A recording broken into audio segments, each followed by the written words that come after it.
Okay, so this is going to sound crazy, but I think I may have accidentally manifested the Shein factory brand trip.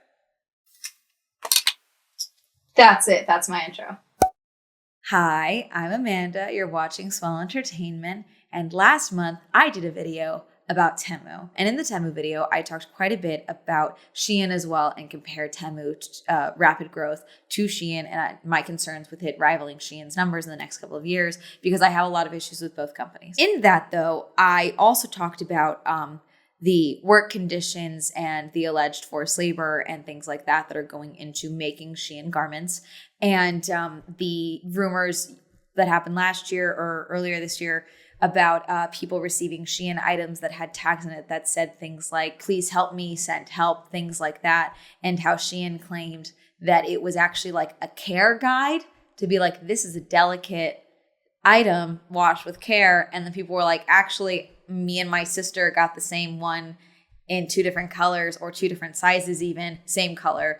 And mine has it, but hers doesn't, things like that. And I said, until I see actual footage of one product going from one side of the assembly line to the other, I don't buy anything they tell us about their practices as far as we don't use forced labor, we don't do X, Y, and Z. We do it all here. We use small manufacturing. I don't buy it. I don't believe you. I don't believe you until we see proof of it. So I think this is my fault. I was not invited on this brand trip. Of course I was not. I am not someone that gets invited on brand trips because I'm annoying and I say what I want. I also don't shop from Shein. I have never shopped from Shein. I'm not someone that Shein would reach out to for a brand trip. So I want to make that abundantly clear. I was previously at VidCon this weekend and I was literally on the shuttle going from the Creators Hyatt to VidCon itself when I saw that Shein had taken a group of influencers on a brand trip to China. And it was mainly to have them go and tour their factory. And everyone was talking about how this is all propaganda and people are lying or that these influencers were lied to. And so they're falling into what Shein wanted with the promoting positively and speaking positively, because all of these influencers spoke very positively about their experience and about the factory and about the working conditions specifically that these employees were in for this factory. Upon interviewing the workers, a lot of them were really confused and taken back with the child labor questions and the lead in the clothing questions, because they basically said, our kids want to be on social media just like y'all. They're not working in factories and our clothing grows through rigorous testing before production. When I asked them questions like, what does your work week look like? How many hours do you work? What's your commute? Most of them work like 8 to 6, and I expected this facility to be so filled with people just slaving away, but I was actually pleasantly surprised that a lot of these things were robotic. In case you didn't watch my Temu video, my issues around Shein is that I think that there is a big issue with haul culture. I have a big issue with it. The overconsumption of it, the fact that these are very cheap products being made, the fact that there is zero possible way that these are made ethically. Don't misunderstand me. I am not talking about people who do not have a choice but to buy some things from Shein because they don't have a lot of money. I was also once a struggling college student. I am not having an issue with someone who buys an item from Shein once every 6 months and they take care of it and they try to get their most use out of it because they can't afford to buy something else. I am not talking about you. I don't have an issue with you. You are not Shein's target demographic, and I hope you know that. They want people who want to do hauls. They want you to be the person that watches Shein hauls and buys every single person that this influencer bought. That's the person that they want, okay? Because that's who makes them a load of money. I don't have an issue with someone who buys from Shein once in a while.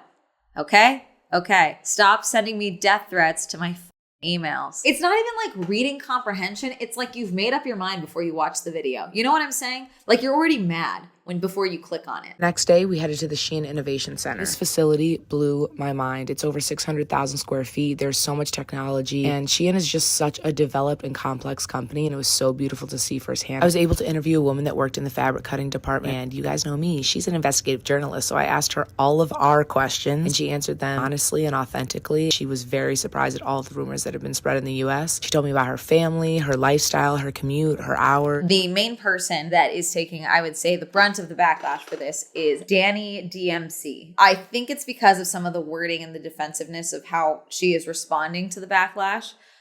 Because people are getting backlash for this. They're saying you fell for it.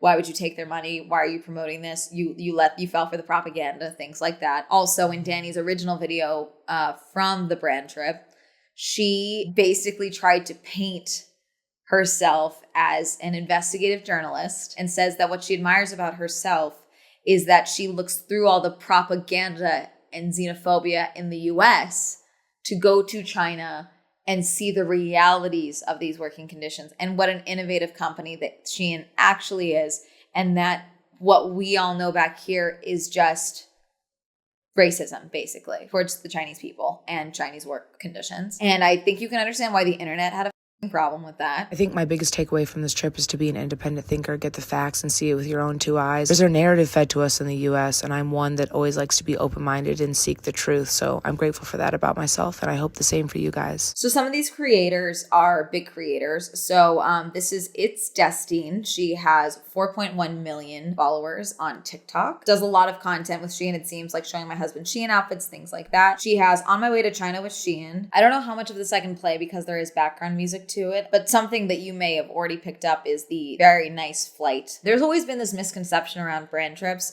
Typically, influencers are not paid to go on this brand trip, okay? They are not given money on top of going to the brand trip. You are paid with the trip. Sometimes it is a work trip. Like, for example, them posting these videos is probably a deliverable that was agreed upon for them to go on this trip. Like, oh, we would just ask that you make some TikToks about us, or we would ask that you make 3 TikToks, things like that. They also try and get more out of the trips by making them super nice and fancy and things like that. So after our factory tour, it was time to head out to lunch, and we got to try some authentic food, y'all. It was so good and so nice trying different things. I've currently not been on any brand trips. Again, I'm annoying. I'm not someone that gets invited on brand trips. I want to make it abundantly clear because I always hear people saying they've been paid. Every content creator that I've ever spoken to that has done a brand trip, none of them have been paid. They get perks going on it, and you get a contact at these companies and things like that, but there is usually no money traded hands. Now, there are instances that I have heard of where it's specific people getting paid for specific events, like they have a party, they want this creator to go and make content. So it's almost like a brand deal involved in that. So they'll get paid for a brand deal and then they go to a party. And that might be involved on a brand trip, but it's typically not a brand trip like this. But there will be a specific thing within the brand trip where there is money involved. But I want to make it very clear that Shein is showing them like a very extravagant time. So they're going to continue to post about it. So already we're setting up a very clear, like, we want you to like us. Look how good we're taking care of you, that type of thing already. But that's not outside the realm of possibility with a Shein trip because it's a brand trip in general. They're buttering them up. Let me say that. So it's day 2 in Guangzhou with Shein, and today we got to visit one of Shein's leading factories where they produce the clothing. I'm not gonna lie, I really expected it to look like it does in the movies, like really dark and dingy, but I was really surprised to see each piece handled with care, and it was also nice to see our Shein designers there and so happy seeing their products being put into production. Now, it's my understanding that this might be they said innovation factory. The thing about fast fashion, and this is where some people say, well, every fast fashion, H&M, Zara, Forever 21, all of them, they're just as bad as Shein. The number I heard, and I have to find where this stat came from because I heard it from a TikTok. Turnaround time for an item from, say, Zara and H&M is about 2 to 4 weeks from conception to actual production. For Shein, it's like 3 to 5 days. You can go full. There's no ethical consumption under capitalism at me all you want, but there are differences between Shein and, say, H&M and Zara. And again, you're buying an item for $1.27. Do you think they're getting good work conditions to make that garment so that you can get it for $1.25? Destine put a few things on the screen here that I want to talk about. So things we learned: average working age 40 plus, produce 15,000 to 30,000 articles of clothing per day. Fabrics are tested and checked before production. Staff relocates to the city for better jobs and opportunities in the factories. Family-owned factory. Shein, for the most part, does not produce their clothes themselves. It's my understanding there are 3 factories that they outsource to make a bulk of their production. It's probably way more than that. It does seem like they operate on an Amazon type of layout where there's just a lot of different providers going on to this one site. So it could be quite a lot more than just, say, 3 main factories. And it's certainly more than the ones that these influencers were shown. And that these are the factories that when you search Shein factory, pop up. And these are the ones that have the poor working conditions and all of that. These are the sweatshops. These are the forced labor, essentially. Something to add is that there have been people that have actually gone undercover into Shein factories, and we have footage from inside Shein factories. We have proof of labor laws not being followed and being violated and things like that. This one that they're calling their innovation factory could be their test factory, their sample factory, what have you. Or this whole thing could have been built specifically for this brand trip. Do I think that's the case? Not particularly. I'm not going to go that far into the conspiracy theory of that. This is their showroom for these influencers to feel better about themselves, for these investors, things like that. Okay. Do I think they built this factory from the ground up specifically for this brand trip? No. I think that this is something that exists that they maybe use a fraction of the time for specifically for events like this. So they went to the leading factory, and that's where the ones where they're making 15 to 30,000.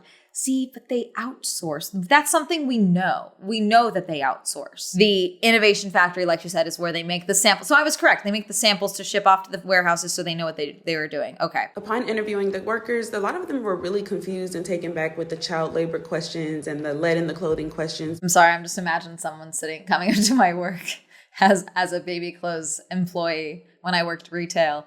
And someone being like, is there lead in your clothing? Because I don't know what I would do. I probably little 18-year-old Amanda. What? Okay, this is what I'm picturing for this factory field trip for these influencers. Why don't you go ask them questions? Why don't you can talk to her, you can talk to her, and you can talk to her. And that's what I'm picturing a little bit. That, or it's like, go walk around, talk with them as many as you'd like, that type of thing. I'm trying to understand a little bit more of the process of this. I expected this facility to be so filled with people just slaving away, but I was actually pleasantly surprised that a lot of these things were robotic. @adult on Twitter tweeted out, she admits in the video she, quote, expected this facility to be so full of people slaving away. So she accepted money from Shein to tour their factories, expecting to see people being exploited, and was prepared to still frame Shein in a positive light. And that's telling. Again, there's probably not money that's been exchanged. But again, the expectation with the brand trip itself is that you're at least going to be positive about it when you go on a brand trip. Every video you've ever seen of someone being like, the reality of brand trips, this is what happened on the worst brand trip ever. They know that they are burning the bridge with that brand when they make that video, because the expectation is that you're only going to speak positively about that brand, and especially about the brand trip. So yes, by accepting this trip, the expectation was probably that you were going to speak positively about it. So they went to 3 warehouses in total. You know what's crazy? While Brandon was taking over the position for the moment, the girl was telling me that they get a nap time after lunch. She stopped posting, or she deleted the others, but that was 5 days ago. And she said, come back for day 5 because we're going to the Shein headquarters next. And she has not posted since. Here's Danny's page. I think she has gotten rid of quite a few of the trip stories. Dress with me for my last full day in China. So it's a 2-part influencer trip. They were in China first, and then they went to Singapore together. Get ready with me to go clubbing in Singapore. To continue the trip and go to the headquarters. So all of the get readies with me are still up. And I'm assuming the get readies with me are still up because she has all the tags on there. So those may have been her deliverables that she agreed upon, and that's why she hasn't taken those down, but she's taken down the other ones. Further update, since I filmed this, she has actually taken down, it looks like, almost every single Shein video from her TikTok. She's the one that in her video, she was like, You guys know me. She's an investigative journalist, so I asked her all of our questions, and she answered them honestly and authentically. as someone who makes the content that I make, I have had quite a few people who say like, oh, you're like a journalist on YouTube. And I was like, No, I don't consider myself a journalist here on YouTube. I am a YouTuber with an English degree, associate's English degree, and a liberal arts degree with a little minor focus in communications, but nothing standard. It's not a communications degree.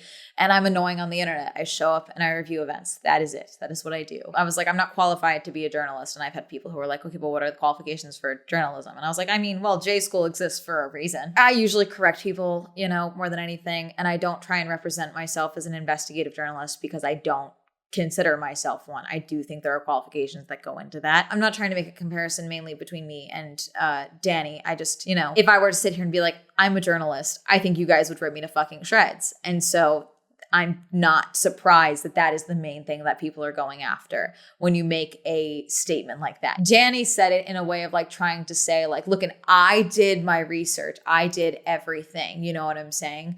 I, Amanda Swell, am a nosy bitch. I am. People are like, no, you're curious. No, I'm a nosy bitch. I like knowing things. I was at a party the other night, a TikTok party. Someone started screaming outside on the other side of the barricade. I jumped out and went to go look. I am a nosy bitch. I like knowing what's going on. I like knowing things. They may not make it into a video, but I like knowing what's going on. Because someone's going to be like, you would go on the Shein trip if you were invited.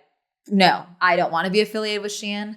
I don't want to go on a Shein trip. However, the factory thing, if they had led with, we want to give you a tour of the factory so you know what the deal is, I would say probably, no, I'm not going to be on that trip. I'm actually going to be in China a week later or a week earlier for a different event when I would not be. And I would love to stop in and check it out then. And probably bring in a secret camera or some shit. And probably bring one of the actual journalists I know as a +1. That's what I would do. Again, am I qualified for that? No, but that's kind of the main thing, is throwing a wrench in the plan to see what you could get, okay? But I would definitely not go on this influencer trip with them and let them try and butter me up to be nice to them. You have free will, you do. And I know that it's like, shiny, yay, trip, yay, you know what I'm saying? But like, you have the ability to say no to things. So like I told you before, Shein is the first brand to ever take me on a brand trip. And it kind of came out of the blue, but like I talked about in a bunch of my TikToks, I asked all the right questions and I got invited to this dinner that the heads of Shein were at, and I got so much good information and I want to share it with you guys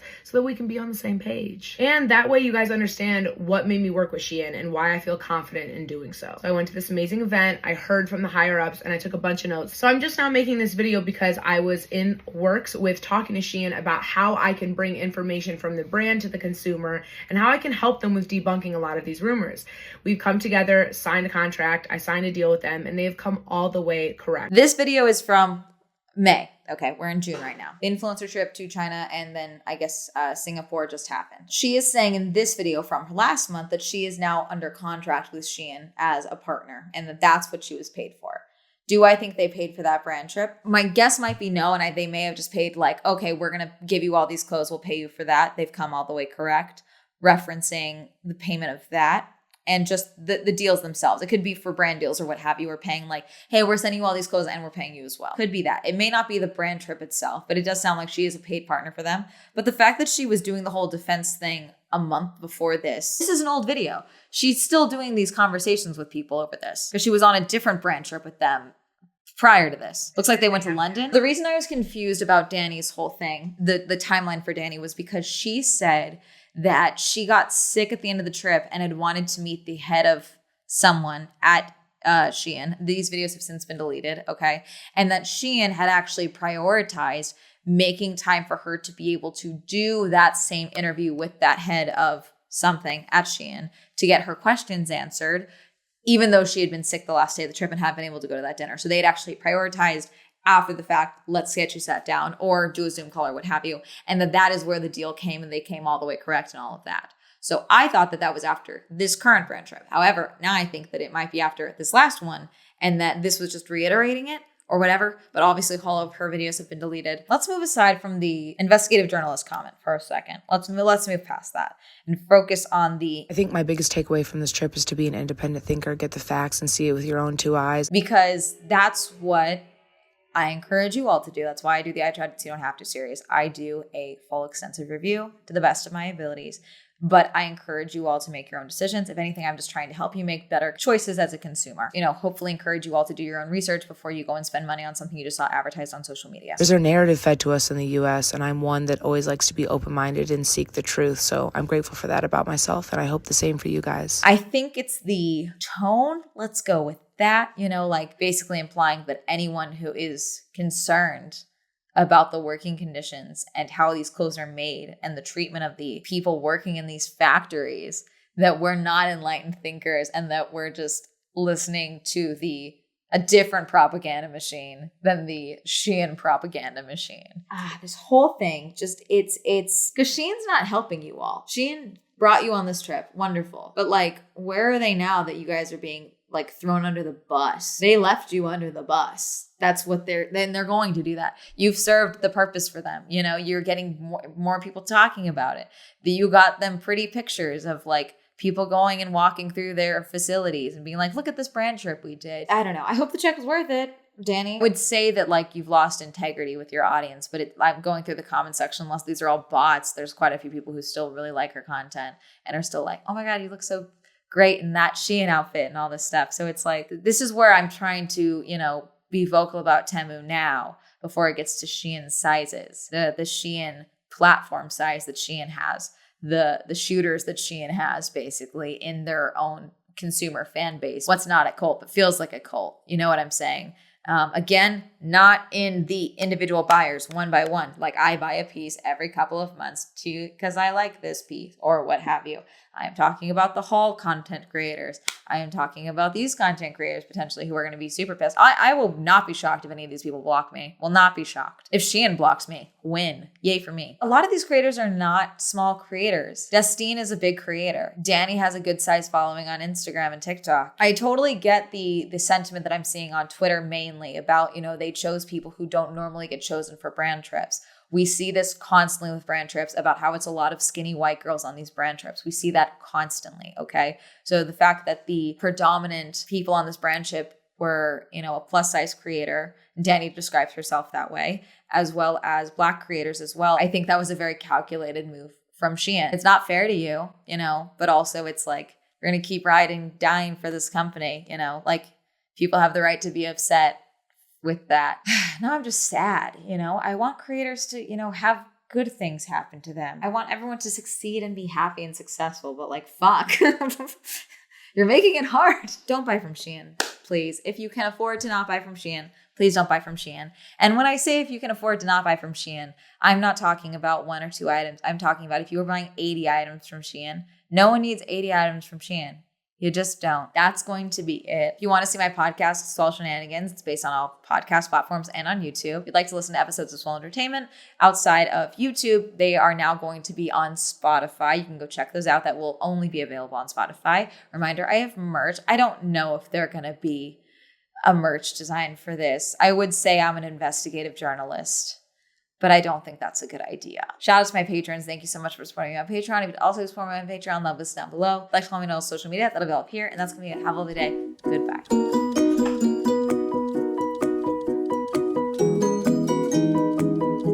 I'm sorry. I'm really still thinking about they weren't even sweating comment. Thank you, Andrew, Allen, Awful, BJ, Cameron, Christopher, Chris, Crispy, Crispy, Crash PC, China, Dirty One, Don, Elliot, Donnie, Evan, Eric, Eal, Hopeless Homer, Incognito, Isaiah, Joe, John M, Jordan, Joseph, Kenny, Kim, Kristen, Justin, Lamb, Lexus, Luis, Mae West, Madeline, Matt, Matthew S, Meme Lord, Michael, Michael J, Michael T, Micah, Nathaniel, Pat, Penn, Richard, Philip, Rob, Rosie, Red, Robert, Ross, Ryan, Sam, Serena, Skylar, Simon, Tasha, Timothy, Heavenly Plastic, Tyler, Tenzin, Tom, Thomas, Qwerty, Victor, Randy, Winter, Wendy, Will, Williams, Endries, Wink.